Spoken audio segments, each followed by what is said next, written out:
आधा पैर कमरे में, आधा रसोई में। कांग्रेचुलेशंस, आपकी बहू को बेटा हुआ है, अब दादी बन गई है। वाह बेटा, तूने तो बड़ी ही अच्छी खबर सुनाई है। भगवान तेरा भला करे। कहाँ है मेरा पोता?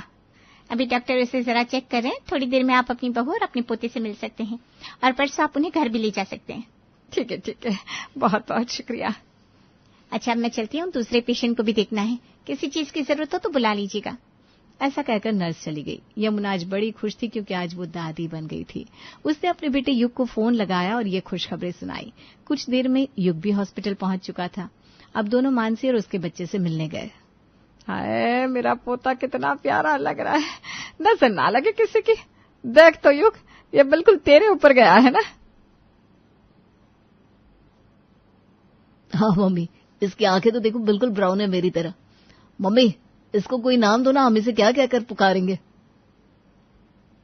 नाम तो बुआ रखती है, पर मैंने सोचा है घर में हम सब इसे कृष कहकर बुलाएंगे, ठीक है ना? अरे नहीं, मुझे बिल्कुल नाम पसंद नहीं आया। घर में हम सब इसे बिट्टू कहकर बुलाएंगे। हाँ, बिट्टू, यही ठीक है। मानसी, मम्मी ने जो कहा बस वही नाम होगा। आज से हम सब इसे बिट्टू ही बोलेंगे।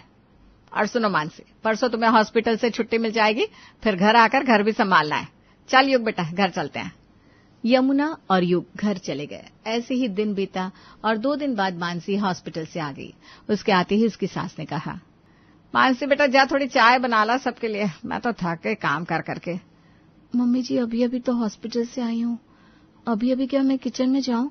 अरे हॉस्पिटल से आई है तो कौन सी बड़ी बात हो गई। हमारे टाइम पर तो घर में ही बच्चे होते थे और हम तो उसी दिन से काम में लग जाते थे। काम काज करने से ना सेहत अच्छी रहती है, फुर्ती भी बनी रहती है। चल जा, आप सबके लिए चाय बनाकर लेकर आ, ज्यादा बहस ना कर। और मुझे ना पहले थोड़ा पानी पिला दो, बहुत प्यास लगी है। और पानी थोड़ा मिक्स करके लाना, ज्यादा ठंडा पानी पीने से गला खराब हो जाता है। ठीक है, अभी लाती हूँ। मानसी ने कमरे में बिट्टू को सुलाया और फिर किचन में चली गई। पहले युग को पानी दिया, फिर चाय गैस पर चढ़ा दी। जैसे ही उसने चाय गैस पर चढ़ाई और चाय पत्ती डाली ही थी कि बिट्टू रोने लगा। अरे मानसी, देख तो ये बिट्टू क्यों रो रहा है, थोड़ा ध्यान दिया कर। मानसी दौड़कर बिट्टू के पास गई और रोते हुए बिट्टू को चुप करने लगी। ले मेरा राजू बेटा, चुप हो जा। ऐसे नहीं रोते, मम्मा बस अभी थोड़ी देर में आ जाएगी तुम्हारे पास। दादी को चाय देकर आती है मम्मा। नो। अरे मानसी, देखा बिट्टू को खिलाने के चक्कर में तूने क्या किया। इस लड़के का ध्यान कहाँ रहता है, पता नहीं घर संभालना कब सीखेगी। बिट्टू को चुप कराने गई तो वहीं जाकर बैठ गई। अरे देख, पूरी चाय जल गई। अब जल्दी से पहले चाय का बर्तन साफ कर, फिर दोबारा चाय बना। पर मम्मी जी, अभी तो आप ही ने कहा कि जाकर बिट्टू को संभाल, वो रो रहा है, और अब आप मुझे ही ताने दे रही हैं। मम्मी से इस तरह से बात करने की जरूरत नहीं है। मम्मी ने कुछ सोच समझ कर ही बोला होगा। अरे बिट्टू रो रहा था तो मम्मी ने कहा उसे चुप करा दो। मम्मी ने तुमसे ये नहीं कहा था कि चाय जला दो। तुम इस घर की बहू हो, तुम्हारा ध्यान दोनों तरफ होना चाहिए। अरे आजकल की बहू की तो बस पूछो ही मत, ऐसी जीभ चलती है कि क्या बताऊं। चल जाकर चाय बना जल्दी। बेचारी मानसी फिर से किचन में गई, चाय बनाकर लाकर दी। अब मानसी थक चुकी थी। वो थक कर बिट्टू के पास अपने कमरे में गई और लेटी ही थी कि बिट्टू नींद से जाग गया। उसे भूख लगी थी। मानसी उठकर किचन में गई और बिट्टू का दूध गर्म करने लगी। तभी युग ने आवाज दी, मानसी कहाँ यार, कितनी बार कहा है कि मेरे आसपास रहा करो, मुझे किसी भी चीज की जरूरत हो सकती है। एक बार हॉल में आओ जरा। मानसी बिट्टू के पास से हॉल में आई। क्या हुआ, क्यों इतने जोर जोर से आवाज लगा रहे हैं आप? कौन सा पहाड़ टूट पड़ा है आप पर? अरे इतने गुस्से में क्यों बोल रही हो?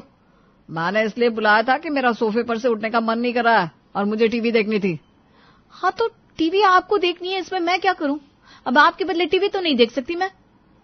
अरे क्या मजाक कर रही हो, टीवी तो मैं ही देखूंगा। तुम वो टेबल पर रखा टीवी का रिमोट जरा पकड़ा दो और एक अच्छी सी मूवी लगा दो जो मुझे पसंद आए। हे भगवान, मतलब आपने मुझे इसलिए कमरे से बुलाया? हाँ तो गई भाई, आपका दिमाग खराब है क्या? एक तो अभी 3-4 दिन पहले मेरी डिलीवरी हुई है, ऐसी वीकनेस है, और आप मुझे इतनी छोटी छोटी बातों पर भगा रहे हो। ये रिमोट आपके पास ही पड़ा था, बस 2 कदम की दूरी पर, आप खुद नहीं ले सकते? मुझे बिट्टू का दूध भी बनाना है, उसे भूख लगी है। यमुना युग के पास बैठी सब सुन रही थी। उसे गुस्सा आ गया और गुस्से में बोली, मानसी, एक बात कान खोल कर सुन ले, मेरे जीते जी तू मेरे बेटे से इस तरह से बात नहीं कर सकती। कल की आई लड़की मेरे बेटे को आंख दिखा रही है, इसकी मजाल तो देखो। तुझे क्या लगता है तू मेरे बेटे को दबा कर रख लेगी? तेरा ये सपना कभी पूरा नहीं होगा, इसलिए जबान लड़ाना बंद कर। मम्मी जी मैंने बस इतना ही कहा था कि रिमोट पास में पड़ा था तो ले लेते। अच्छा, तो तू मेरे बेटे पर हुक्म चलाएगी? तू जो कहेगी वही मानेगा मेरा बेटा। अरे मैंने कभी मेरे बेटे को एक गिलास पानी तक खुद से लेना नहीं दिया, हर चीज उसके हाथ में दी है। तो अब तुझे भी वही करना पड़ेगा। मेरा बेटा अपने हाथों से कुछ नहीं करेगा। अरे बिट्टू का दूध भी बाद में, पहले इसका काम कर दे। कैसे अजीब लोग हैं, थोड़ी भी दया नहीं है क्या इनमें? इन्हें मेरी हालत समझ में नहीं आती। बेचारा बच्चा भूखा है, रो रहा है और इन्हें अपनी पड़ी है। मानसी छोड़ो इन सब बातों को, जाने दो। तुम खाना बनाओ जल्दी से, बहुत भूख लग रही है। और आज खाने में कुछ अच्छा सा बनाना, आखिर हमारा बिट्टू पहली बार घर आया है। तभी यमुना को कुछ स्मेल आई। वो किचन में गई। मानसी भी दौड़कर उसके साथ किचन में गई। देखा तो सारा दूध उफन चुका था। सत्यानाश, ये क्या किया? सारा दूध उफान दिया। पूरा 2 किलो दूध था। अब मेरी शाम की चाय कैसे बनेगी? बिट्टू को दूध कैसे दोगी? छोटा बच्चा है तेरा, थोड़ी तो समझ रखा कर। भला दूध गैस पर रखकर इधर उधर कौन जाता है? वो मम्मी जी युग ने बुलाया था तो मैं चली आई और पीछे से ये दूध पूरा उफन गया। राम, मेरी फूटी किस्मत जो ऐसी वो मेरे पल्ले पड़ी है। इससे तो कुछ भी संभाला ही नहीं जाता। अरे अब मेरा मुंह क्या देख रही है? बाजार जाओ, जाकर दूध लेकर आ। बेचारे बच्चे को यूं ही भूखा रखेगी क्या? मानसी बेचारी, अब उससे कुछ कहते नहीं बना। वो चुपचाप बाजार गई। बाजार से 2 किलो दूध लेकर आई। उसे गर्म किया, ठंडा किया और फिर बिट्टू को पिलाया। अगले दिन सुबह मानसी किचन में नाश्ता बना रही थी कि यमुना ने आवाज दी। मानसी देख तो दरवाजे पर कौन है? कब से बेल पर बैल बजा रहा है। दूध वाला होगा शायद। जी मम्मी जी देखती हूँ, बस ये सब्जी गैस से उतार दूं। तो गैस से सब्जी उतारेगी तब तक वो क्या खड़ा रहेगा तेरे लिए? चुप से गैस बंद कर एक बार और दरवाजा खोल। काम नहीं होता इस लड़के से, जब देखो बहाने तैयार रहता है। ये मम्मी जी भी ना बाहर बैठी हैं सोफे पर गेट नहीं खोल सकती। हर बात के लिए बस मुझे ही आवाज लगाएंगी। अरे क्या क्या करूं मैं? एक तो बच्चा छोटा है, उसका काम, ऊपर से युग जी किसी भी बच्चे से कम है क्या? और इन सब में मेरी सासू मां के नखरे अलग। मानसी ने खुद में ही बड़बड़ाते हुए दरवाजा खोला, दूध लिया और किचन में गई। अभी दूध गर्म रखा ही था कि युग की आवाज आई। मानसी जरा मेरा टॉवेल दे दो, मुझे नहाने जाना है, और मेरे कपड़े भी निकाल दो। ये रहा आपका टॉवेल, और कपड़े मैंने पहले से निकाल कर रख दिए। एक बार ठीक से देखिए तो सही, बिना देखे आवाज लगा देते। अरे शायद सब्जी जल गई। मानसी दौड़ती हुई रसोई में पहुंची। देखा तो पूरी सब्जी जल गई है, दूध भी निकल गया है थोड़ा। हे भगवान, इन लोगों के चक्कर में पूरी सब्जी जल गई। यहाँ तो एक पैर कमरे में है तो एक पैर रसोई में, कोई जरा सी हेल्प नहीं करता। अब फिर से सब्जी बनानी पड़ेगी। अरे मानसी, नाश्ता तैयार हुआ कि नहीं? 9 बज गए। आज नाश्ता दोपहर में मिलेगा क्या? नाश्ता भी टाइम पर नहीं बनता इससे। सुबह से मक्खियां मार रही थी क्या? हो गया मम्मी जी, 5 मिनट में लगाती हूँ नाश्ता। नाश्ता बनाने में इतनी देर लगती है क्या? मम्मी जी यहाँ वहां भागा दौड़ी में देर हो गई। कभी रसोई में जाओ, कभी घर के सब आवाज देते हैं, इसी चक्कर में देर हो गई। अब कर भी कह सकते हैं। चलो अब जल्दी से नाश्ता लगाओ। मानसी ने सबको नाश्ता सर्व किया। सबने नाश्ता किया। फिर मानसी बिट्टू की मालिश करने कमरे में गई। अब मानसी बिट्टू की मालिश कर रही थी कि श्रेया का फोन आया। हेलो भाभी, क्या कर रहे हो? खुश नहीं दीदी, बस अभी आपके भतीजे की ही मालिश कर रही थी। आप बताइए आप कैसी हैं? अब भाभी डिलीवरी टाइम नजदीक है, डॉक्टर ने कहा है बेबी का भी हो सकता है। अब इन दिनों में जैसी रह सकती हूँ बस वैसी हूँ। हाँ दीदी समझ सकती हूँ, अभी कुछ ही दिन तो हुआ है मेरी डिलीवरी को। तो भाभी अभी तो आप रेस्ट पर होंगी ना? रेस्ट? वो क्या होता है? अरे दीदी, आपकी मम्मी मुझे कभी रेस्ट करने ही नहीं देती। आप तो उनका स्वभाव अच्छे से जानती हैं। उनका कहना है इस समय में भी काम करते रहना चाहिए, इससे फुर्ती बनी रहती है।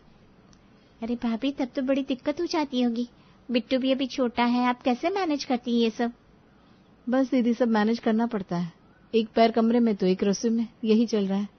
यहाँ कोई अपने से एक सामान भी नहीं लेता। छोटे से छोटा सामान भी चाहिए तो मुझे आवाज लगाते हैं। आज मम्मी जी हॉल में सोफे पर बैठे थे और मैं किचन में थी, तभी डोरबेल बजी। पर उनसे दरवाजा नहीं खोला गया, मुझे ही आवाज लगाने लगी। लगता है दूध वाला होगा, दूध ले ले, जल्दी कर। मम्मी की ये बात ना गलत है, मम्मी को थोड़ा तो समझना चाहिए। अभी अभी डिलीवरी हुई है आपकी, आपके अंदर वीकनेस भी होगी, बच्चा भी छोटा है, थोड़ी हेल्प कर देंगी तो क्या आ जाएगा उनका। अब दीदी क्या कर सकता है, ऐसे ही रहना पड़ेगा मुझे। मम्मी जी को तो कभी रियलाइज होने से रहा, ऊपर से इनको भी ना बच्चे जैसा बना रखा है। हर चीज लाकर इनके हाथ में दो। देखती हूँ भाभी मैं आपके लिए क्या कर सकती हूँ। चलिए फोन रखती हूँ। ठीक है दीदी, अपना ख्याल रखिएगा। ऐसा कहकर मानसी ने फोन काट दिया और बिट्टू की मालिश करने लगी। तभी यमुना ने आवाज लगाई, मानसी बिट्टू की मालिश हो गई क्या? कितनी देर हो गई तुझे मालिश करते, सो तो नहीं गई? नहीं मम्मी जी, बस आ ही रही थी। कहिए, कुछ काम था क्या? अरे मैं ये कह रही, जो काजू बादाम घर में पड़े है ना, उसे जरा धूप दिखाकर साफ करके सेक के रख ले। अब श्रेया की डिलीवरी के बाद वो यहीं आएगी तो उसे खिलाने के काम आएंगे। जी मम्मी जी, मैं कर दूंगी। और हाँ, आज दोपहर में खाने में पनीर की सब्जी और कुलचे बना लेना। युग कह रहा था उसे खाने का बड़ा मन कर रहा है। जी मम्मी जी, बना लूंगी। जब खाने की तैयारी कर, श्रेया के आने के बाद श्रेया से पूछकर थोड़े गोंद के लड्डू भी बना देना। मानसी रसोई में गई, बादाम काजू को धूप में रखाई, फिर खाना बनाने लगी। तभी सीमा और रेखा आई। यमुना, तेरे घर पोता हुआ है, तूने बताया भी नहीं, कोई पार्टी भी नहीं दी। हाँ, अब पार्टी नहीं दी तो क्या करे, हम तो तेरे पोते को देखने चले आए। कहाँ है तेरा पोता, शक्ल तो दिखा। अरे पार्टी भी होगी और धूमधाम से होगी, पर हम ये सोच रहे थे कि श्रेया का भी बच्चा होने वाला है, तो क्यों ना दोनों की पार्टी साथ में ही दे दी जाए, बस इसीलिए रुके हुए थे। अरे मानसी, जरा बिट्टू को लेकर आ। अब मानसी खाना बनाते बनाते रसोई से निकलकर बिट्टू को लेकर यमुना के पास आई। दे बिट्टू को मुझे दे, तू जाकर सबके लिए चाय नाश्ता ले आ। मानसी चाय बनाने चली गई। ये देखो, ये मेरा पोता है, इसे हम बिट्टू बुलाते हैं। सारा दिन ना बस मेरी गोदी में ही रहता है। अरे वाह, ये तो बड़ा ही प्यारा है, भगवान इसे लंबी उम्र दे। हाँ यमुना, ये तो एकदम भगवान कृष्ण के अवतार जैसा है। देख कैसे टुकुर टुकुर देख रहा है। अरे राम, इसने तो मुझे गिला कर दिया। अरे राम, ये क्या किया तूने, हैं? अरे मानसी, जल्दी आ, देख बिट्टू ने क्या कर दिया। मानसी हड़बड़ाते हुए रसोई से आने लगी और उसके हाथ से सारी चाय गिर गई और चाय के कप भी फूट गए। अरे अक्ल के दुश्मन, ध्यान कहाँ है तेरा? एक काम ध्यान से नहीं होता तुझसे। सारी चाय गिरा दी, ऊपर से इतने कप का नुकसान हुआ सो अलग। मम्मी जी, आपने ऐसे आवाज लगाई तो मैं बस भाग कर आ रही थी। चाय भी बन चुकी थी तो सोचा चाय ले जाऊं, तभी हड़बड़ी में मुझसे चाय गिर गई। हाँ तो बिट्टू ने देख मुझे गीला कर दिया, अब कौन इसे साफ करेगा? तुझे बाहर लाते टाइम इसे हगिस पहनानी चाहिए थी ना। अब जा जाकर ये सारे कप के टुकड़े साफ कर। अभी मेरा बेटा आता ही होगा, कहीं उसके पैरों में ना लग जाए। वाह, क्या बात है, यहाँ मम्मी जी को सबकी चिंता होती है, बस मुझे छोड़कर। अपने बेटे की तो कुछ ज्यादा ही चिंता है। जल्दी कर, उसके पैरों में ना लग जाए। एक बार ये नहीं पूछा कि बेटा देखना तेरे हाथों में ना लग जाए। पता नहीं कब आंख खुलेगी मम्मी जी की। मानसी मन ही मन बड़बड़ाती हुई कप के बिखरे टुकड़े साफ करने लगी। तभी यमुना के पास साहिल का फोन आया। हेलो दामाद जी, सब ठीक है ना? श्रेया कैसी है? हाँ मम्मी जी, सब ठीक है। एक खुशखबरी है, अब नानी बन गई, बेटी हुई है आपकी। हाय, मैं नानी बन गई, ये तो बहुत बड़ी खुशखबरी है दामाद जी। जी कर रहा है ढोल बजाकर सबको बताओ, मिठाइयाँ बांटू। श्रेया तो ठीक है ना? हाँ मम्मी जी, श्रेया ठीक है और गुड़िया भी एकदम तंदुरुस्त है। ये तो बहुत अच्छी बात है दामाद जी। आप हॉस्पिटल से सीधे श्रेया को यहाँ लेते आइएगा, हम सब संभालेंगे। मम्मी जी, आपकी बेटी आपसे बात करना चाहती है, लीजिए। हेलो मम्मी, मैं तो कल आ जाऊंगी, पर छोटे बच्चे का बहुत काम होता है, सब कैसे होगा? अरे बेटा, तू चिंता मत कर, सब हो जाएगा। और तेरी भाभी तो है ना, वो बिट्टू के साथ गुड़िया को भी संभाल लेगी। तू बस ज्यादा सोच मत, कल सीधा यहाँ आ जा। मैं तेरी भाभी से कहकर तेरे लिए गोंद के लड्डू बनवा देती हूँ। मम्मी, भाभी को क्या पता लड्डू कैसे बनते हैं? उल्टे सीधे तरीके से लड्डू बनाएंगी तो स्वाद नहीं आएगा, फिर मैं खा भी नहीं पाऊंगी। एक काम कीजिए, मेरे आने के बाद ही लड्डू बनवाइएगा। और हाँ, मुझे तो बस आपके हाथों के ही लड्डू खाने हैं। ठीक है बेटा, तो आ तो सही, अपने हाथों से लड्डू बनाऊंगी बस। अच्छा, अब ऐसे टाइम पे ना ज्यादा फोन पे बात करना सही नहीं है, तू आराम कर, मैं फोन रखती हूँ। कल तेरे आने की तैयारियां भी तो करनी है। ठीक है मम्मी, बाय। श्रेया का फोन रखने के बाद यमुना जोर शोर से श्रेया के आने की तैयारियों में जुट गई। उसने मानसी से कहकर श्रेया के कमरे की सफाई भी करवा दी। अगले दिन दोपहर में श्रेया छोटी सी बच्ची को गोद में लिए साहिल के साथ घर आई। नमस्ते मम्मी जी। अरे खुश रहिए दामाद जी, आइए आइए। श्रेया बेटा आराम से आओ। मानसी, युग देखो कौन आया है। दीदी, जीजा जी, कितने दिनों बाद आपसे मिलना हुआ। अरे अब तो ये छोटी गुड़िया भी आई है। गुड़िया, मैं आपका मामा हूँ और ये आपकी मानसी मम्मी। दीदी आप बिल्कुल चिंता मत कीजिए, मानसी है ना, वो सब कर देगी। क्या मानसी? अब हाँ, मैं कर लूंगी ना सब। अच्छा मम्मी जी, मैं चलता हूँ, मुझे थोड़ा काम है, आता रहूंगा बीच बीच में। ठीक है बेटा, अब काम तो करना भी जरूरी है। आते रहिएगा, आप आएंगे तो हमें अच्छा लगेगा। साहिल चला गया। साहिल के जाने के बाद श्रेया ने यमुना से कहा, देखो मम्मी, मैं कब से सुन रही हूँ कि भाभी सब कर देगी, भाभी सब संभाल लेगी, लेकिन मेरा और मेरे बच्चे का सारा काम आप ही करेंगी। अरे भाभी भी अभी अभी माँ बनी है, उन्हें कहाँ कोई एक्सपीरियंस है इन सब चीजों का। मुझे कोई रिस्क नहीं लेना अपनी गुड़िया के साथ, मेरा तो सारा काम आप ही करेंगी, तभी मैं यहाँ रहूंगी। अरे बेटा, मानसी बिट्टू की देखभाल भी तो करती है ना, और खाने में तुझे क्या देना है मैं उसे समझा दूंगी, वो सब कर देगी। तो आराम कर, ज्यादा सोचा मत कर बेटा। नहीं मम्मी, मैंने कह दिया तो कह दिया, मेरा और गुड़िया का सारा काम बस आप करेंगी। अच्छा बाबा, ठीक है, मैं कर दूंगी है। अब तो आराम कर। मम्मी, गुड़िया भूखी होगी है, जरा उसके लिए दूध बनाकर ले आइए ना प्लीज, नहीं तो मैं ही ले आती हूँ। अरे नहीं नहीं नहीं, अभी अभी डिलीवरी हुई है तेरी, अभी से काम नहीं करने दूंगी। तो रुक, मैं लाती हूँ। थैंक यू मम्मी, थोड़ा जल्दी लाइएगा। भाभी आप मेरे पास बैठिए ना। यमुना दूध बनाने चली गई और मानसी श्रेया के पास बैठ गई। थैंक यू दीदी, मुझे पता है ये सब आपने मेरे लिए किया है, आपने मुझे समझा, उसके लिए दिल से थैंक यू। अरे भाभी, मैंने ऐसा कुछ भी नहीं किया, बस एक छोटी सी कोशिश की है। मेरा काम करते करते शायद मम्मी को रियलाइज हो जाए कि मम्मी आपके साथ कितना गलत कर रही थी, और मम्मी आपको समझने लग जाए। तभी यमुना दूध बनाकर ले आई और इसी तरह श्रेया के सारे काम यमुना करने लगी और काम करते करते थक जाती। हाय मेरे कमर, मैं तो थक गई, पूरा दिन भागा दौड़ी कर करके। बेचारी मानसी कैसे सब संभालती होगी, और मैं तो जरा सी भी उसकी मदद नहीं करती। काश उसके साथ मैंने अच्छा व्यवहार किया होता, थोड़ी मदद की होती। वो भी तो मेरी बेटी जैसी है। अब से मैं उसकी हेल्प कर दिया करूंगी। छोटे बच्चे को लेकर घर का इतना काम कैसे संभालती होगी बेचारी। तभी मानसी यमुना के पास आई। मम्मी जी, आज खाने में क्या बनाऊं? रुक, सब्जी मैं बना देती हूँ, तू बिट्टू को देख ले, बाद में रोटियां तू सेक लेना। जी मम्मी जी। मानसी, एक गिलास ठंडा पानी देना जरा। युग बेटा, पानी खुद से लेकर पी ले, वो बिट्टू के पास है ना, पानी लेकर पी लेगा तो तेरे हाथ नहीं घिस जाएंगे। युग यमुना को देखता रह जाता है। आखिर यमुना को अपनी गलती का एहसास हो चुका था।